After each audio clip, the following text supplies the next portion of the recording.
Hi friends, ఈ పాటికే non veg తినే వాళ్ళైతే మీకు అర్థమైపోయి ఉంటుంది.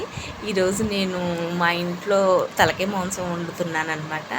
ఇది వచ్చేసి పెద్ద మెదడు, ఈ కింద ఉంది చూసారా, అది వచ్చేసి చిన్న మెదడు. అంటే తలకాయ మాంసం తినే వాళ్ళకి ఇది ఐడియా ఉంటుంది, కాకపోతే తెలియని వాళ్ళకి ప్రాక్టికల్గా చూపించినట్టు ఉంటుంది కదా అని చెప్పి ఈ వీడియో తీస్తున్నాను. ఇది చిన్న మెదడు అన్నమాట. చాలామంది ఈ బ్రెయిన్ ఫ్రైని బాగా ఇష్టంగా తింటారు. కొంతమంది తలకాయ కర్రీలోనే బ్రెయిన్ కూడా కలిపేస్తారనమాట.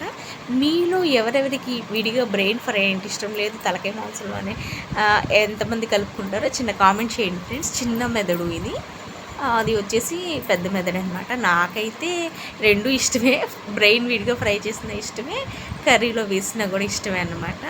మీకు ఇలా ప్రాక్టికల్గా చూస్తారు కదా అని చెప్పి తీశాను. మీకు ఈ వీడియో నచ్చినట్లయితే ఓ లైక్ చేయండి ఫ్రెండ్స్.